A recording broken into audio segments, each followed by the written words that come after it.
शंकर की दया होती है, तब जाकर हम भगवान की अविरल भक्ति तक पहुंच पाते हैं।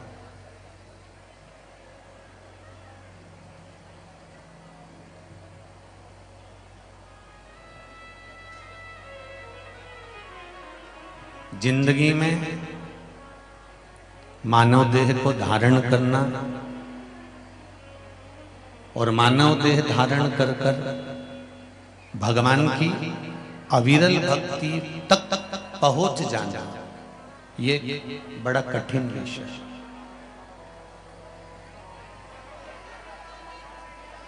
जिसने मृत्यु लोक में जन्म लेने के बाद भी अगर भगवान का भजन नहीं करा, मृत्यु लोक में जन्म लेने के बाद भी अगर कीर्तन स्मरण मंत्र जाप नहीं किया है, तो महाराज ये निश्चित है कि 84 लाख योनि में 20 लाख जो योनियां हैं वो वृक्ष और लताओं की हैं।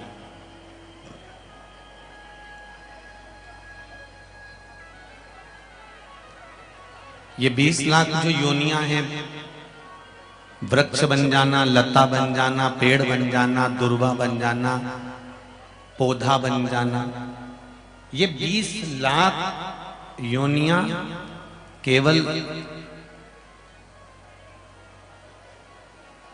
हम दूसरों को जो अपशब्द कहते हैं, दूसरों को जो ताने देते हैं, दूसरों के लिए जो आड़ा टेढ़ा बोलते हैं, दूसरे के लिए हम काली का संबोधन देते हैं या गलत विचार रख लेते हैं,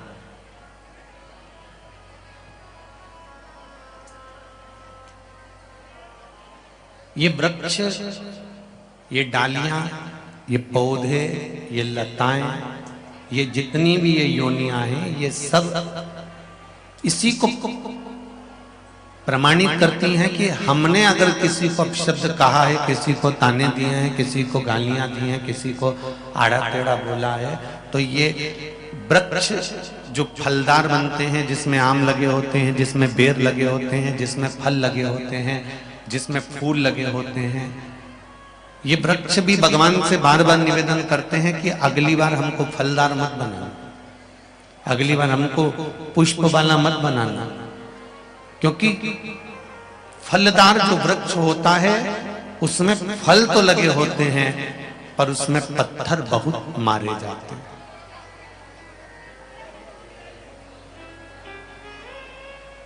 फल तो लग गए पर पत्थर बहुत मारे। उसी प्रकार शिव महापुराण की कथा कहती है,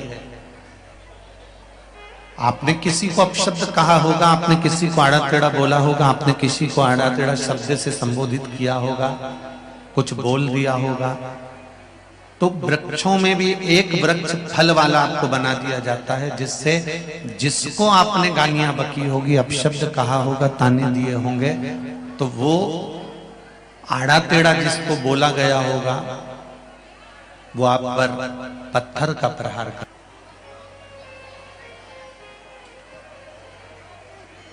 कि संपूर्ण ब्रह्मांड में शिव महापुराण की कथा कहती है, संपूर्ण जगत में ये जितने जलचर, थलचर, वायुचर, ये जितने भी जीव नजर आते हैं, इनके नजर आने का एक कारण है कि कर्म के अनुसार कुछ भोग करता है।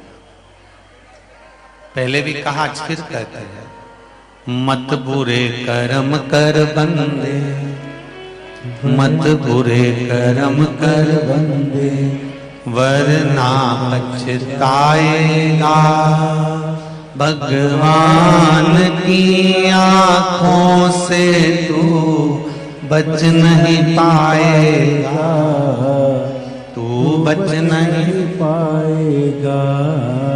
अरे ओ अज्ञानी मत कर नादानी, अरे ओ अज्ञानी मत। जब आप आगे बढ़ेंगे तब कुछ ना कुछ अच्छा जिंदगी में अवश्य प्राप्त हो, ये निश्चित है। एक बात का स्मरण होगा आप लोगों को, आप में से कितने लोग हैं जो भगवान के मंदिर में दिया लगाते हैं? हाथ उठाओ जरा। सभी लोग लगाते हो? रखिए। मंदिर में दिया, मंदिर में दीप क्यों जलाया जाता है?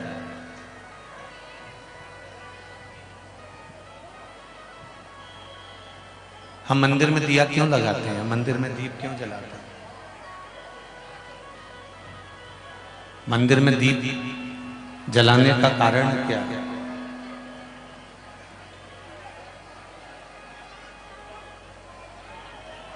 किस लिए?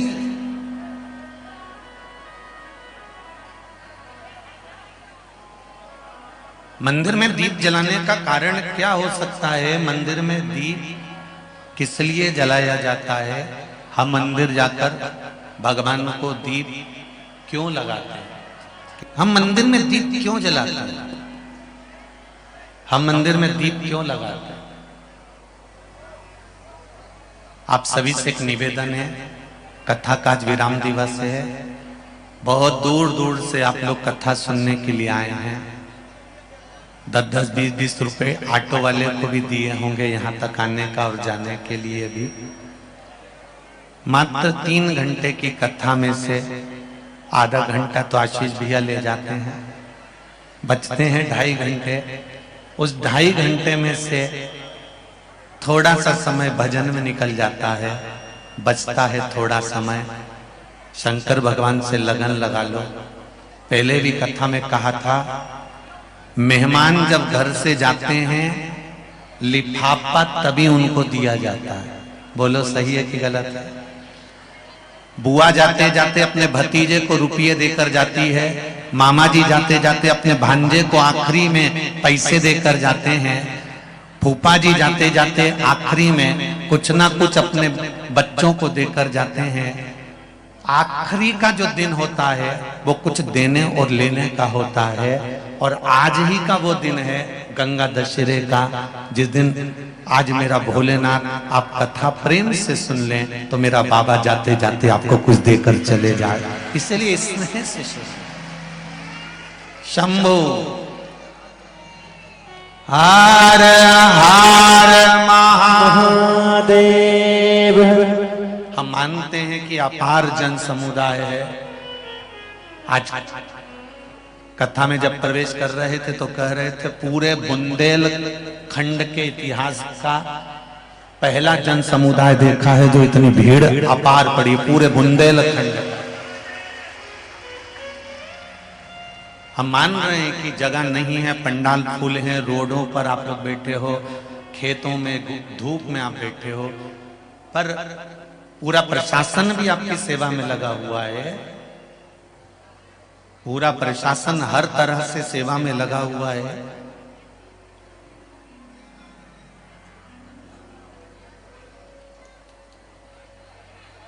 शिव भक्ति में शंकर के स्मरण, आपका चित्तवृत्ति, आपका मन परमात्मा को दिया जाए। दिया क्यों लगाते हैं? हम मंदिर में दीप क्यों लगाते हैं? दिया लगाने का कारण क्या होता है? दिया लगाने का केवल एक कारण होता है, हम भगवान के मंदिर में प्रकाश करने के लिए दिया नहीं लगाते। हम भगवान के मंदिर में उजाला करने के लिए दिया नहीं लगाते। शिव महापुराण, पद्म पुराण और हमारा शास्त्र वर्णन करता है कि हम जब भगवान के मंदिर में दिया लगाते हैं, दीप प्रज्वलित करते हैं, तो दिया परमात्मा के लिए नहीं लगाते। जब हम दीप प्रज्वलित करते हैं तो जैसे ही मंदिर में प्रकाश होता है वैसे ही हमारी जिंदगी में चारों तरफ प्रकाश होना प्रारंभ हो जाता है।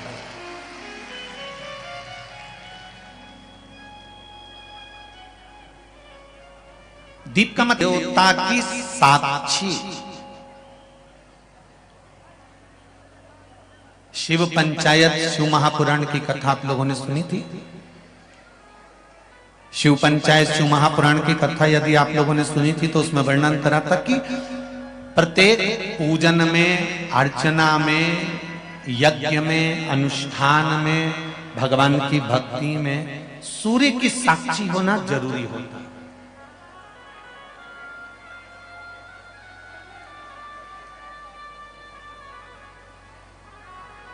प्रत्येक ब्राह्मण देवता कर्मकांड करने वाले जब ब्राह्मण देव पूजन कराते हैं तो सबसे पहले सूर्य की साक्षी कराकर दीप को प्रज्वलित करते हैं कि ये सूर्य की साक्षी देता है।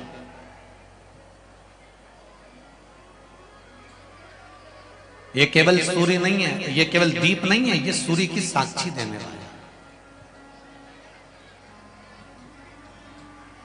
महाराज संकल्प करते समय हाथ में जल लिया जाता है, संकल्प करते समय हाथ में अक्षत चावल लिया जाता है, संकल्प करते समय हाथ में खुला पैसा लिया जाता है, संकल्प करते समय एक गोल सुपारी हाथ में ली जाती है, संकल्प करते समय हाथ में पुष्प लिया जाता है। इन सभी चीजों का प्रमाण क्या है?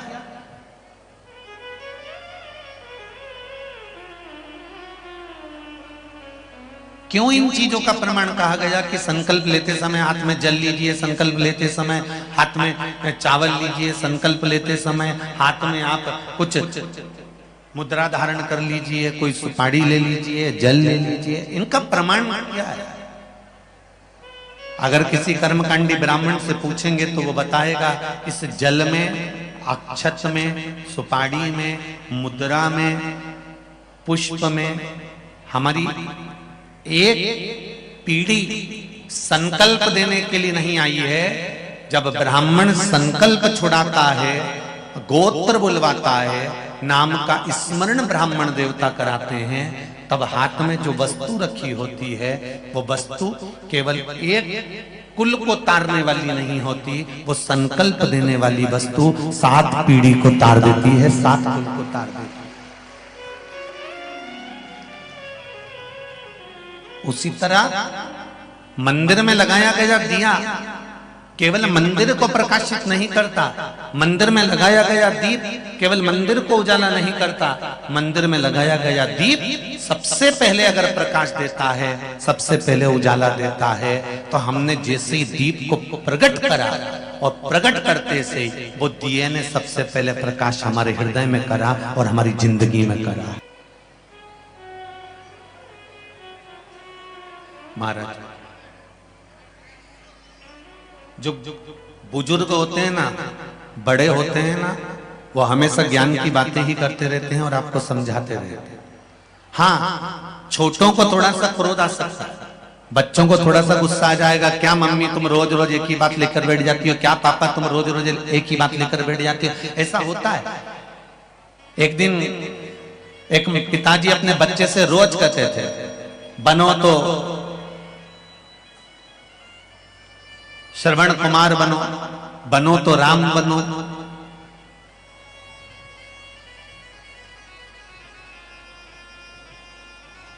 प्रतिदिन एक माता पिता अपने बच्चे को रोज डांटते हैं, बनो तो राम बनो, बनो तो श्रवण बनो, बनो तो राम बनो, बनो तो श्रवण बनो। एक दिन बच्चे को क्रोध आ गया और बच्चा गुस्से में आकर बोला, क्या पापा मम्मी रोज राम और श्रवण बनने को कहते हो, कभी कृष्ण बनने को तो कहते ही नहीं हो। माता पिता ने कहा, हम तुम्हें कृष्ण बनने को कह देंगे पर तुम कृष्ण के गुण नहीं देख पाओगे। भगवान कृष्ण ने चीर चुराया तो तुम भी कुछ ना कुछ गलत करोगे, भगवान कृष्ण ने माखन चुराया तो तुम उनकी चोरी की लीला को पकड़ोगे। तुम श्रेष्ठता नहीं पकड़ोगे। इतने में बच्चे को क्रोध आ गया और बच्चा कहने लगा, ठीक है पापा, तुम मुझे राम बनने को कहते हो, मैं राम बनने को तैयार। जैसे दशरथ जी ने पूरी सत्ता राम जी को सौंपी थी, चलो मुझे तिजोरी की चाबी सौंपो।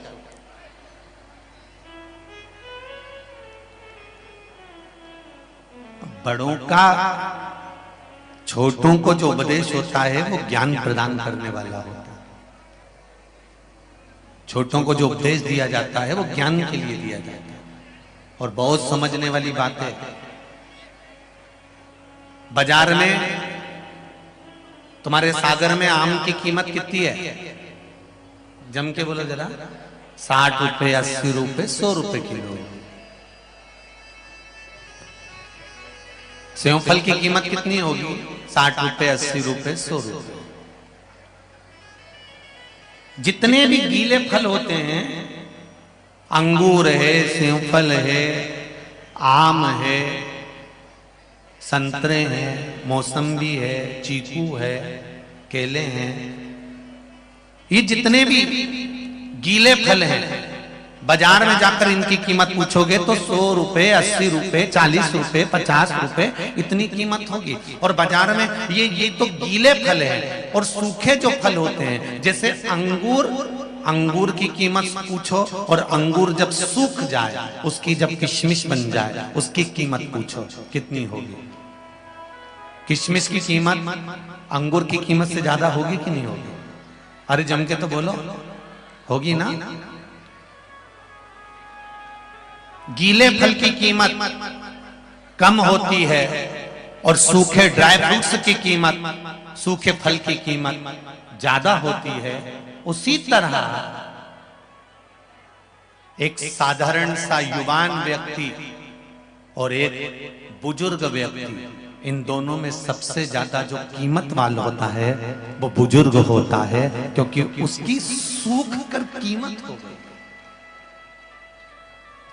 संसार सागर में आकर उसने ना जाने कितने दुख झेले हैं। संसार सागर में आने के बाद उसने ना जाने कितने तकलीफों को झेला है, ना जाने कितने कष्ट को झेला है, ना जाने कितने दुखों को झेलकर उसने अपनी जिंदगी का यापन करा है। एक साधारण विषय नहीं, एक बुजुर्ग, जितने भी बूढ़े व्यक्ति नजर आते हैं दुनिया के नवयुवक बच्चों को, तो उनको देखकर हंसी आती है कि ये बुजुर्ग हैं, इनका हाथ कांपता है, इनके मुख कांपता है, इनके चलने में इनको तकलीफ आती है। पर देखा जाए तो बुजुर्ग की जो कीमत है, एक वृद्ध व्यक्ति की जो कीमत है, वो घर में रहने वाला जो बूढ़ा व्यक्ति है, उसकी कीमत जब समझ में आती है। तेरा सहारा है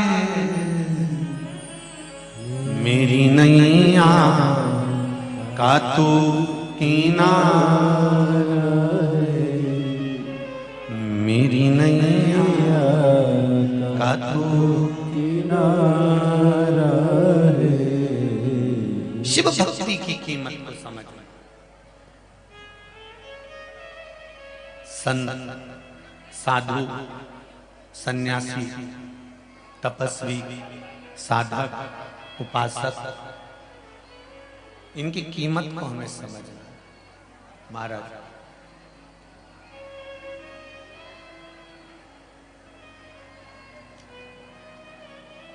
इनकी कीमत को हम समझें।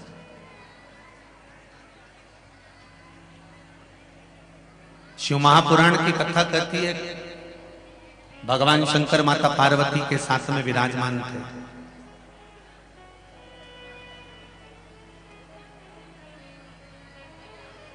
भगवान वो घड़दानी मां जगतजननी के साथ में विराजमान, और आज भगवान शंकर के नेत्र से एक अश्रु गिर गए।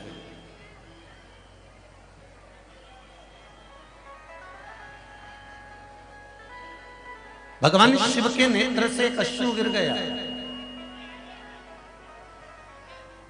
और नेत्र बंद करने के बाद जो अश्रु गिरा, उस अश्रु से एक पुत्र ने जन्म लिया जिसका नाम था अंधकासुर।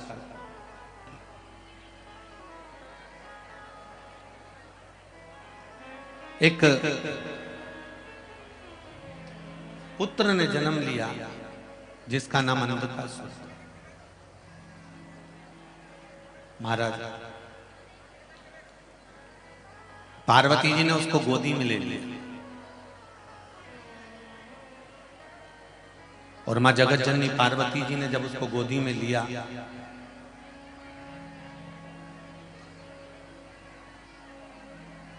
और गोदी में लेकर मां पार्वती उसको शिवजी के सम्मुख में लेकर आ गई। शंकर भगवान के सामने लेकर आकर माता पार्वती जी ने कहा, यह आपका पुत्र है।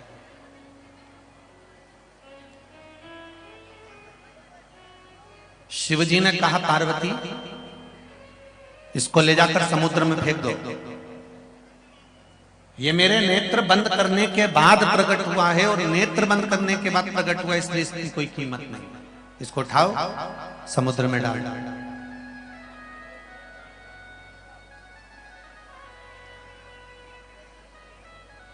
उठाकर इसको समुद्र के अंदर डाल दीजिए, फेंक दीजिए। पार्वती जी ने कहा, प्रभु आप कैसी बात करते हो, ये आपका पुत्र है, ये आपका बेटा है। शिवजी ने कहा, सुनो पार्वती, अगर ये मेरा पुत्र है तो इसके भीतर के जो विकार होंगे, इसके भीतर में जो भाव होंगे वो मेरे जैसे होना चाहिए, समर्पण के भाव के होना चाहिए। इसको उठाओ और समुद्र में डाल दो। पार्वती मैया बेटे को समुद्र में नहीं डालना चाहती थी। शिव जी ने थोड़ा सा क्रोध करा, बोला, तब माता पार्वती ने उसको समुद्र में डाला। समुद्र में हिरण्याक्ष रहता था, हिरण्याक्ष ने उस बालक को पाल पोस कर बड़ा कर लिया और हिरण्याक्ष ने अपने पास उस बालक को रख लिया। हिरण्याक्ष मर गया, प्राण छूट गए, अंधकासुर की सत्ता स्थापित हो गई। अंधकासुर ने ब्रह्मा जी से वर प्राप्त करा, ब्रह्मदेव का तप करा, साधना करी और ब्रह्मा जी से वर मांगा। ब्रह्मा जी ने कहा, मांगो तुम्हें क्या चाहिए? तो अंधकासुर कहते हैं, मुझे वर दीजिए कि मेरे प्राण ना छूटे, मैं मरूं ना।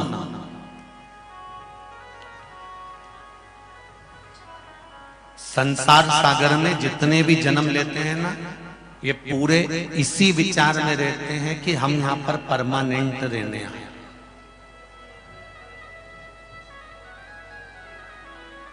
अच्छा, ज्ञान सबको है, थोड़ी सी भी बात करो ना किसी से तो ज्ञान की बातें सब करते हो, रे भैया एक ना एक दिन तो जाना ही है।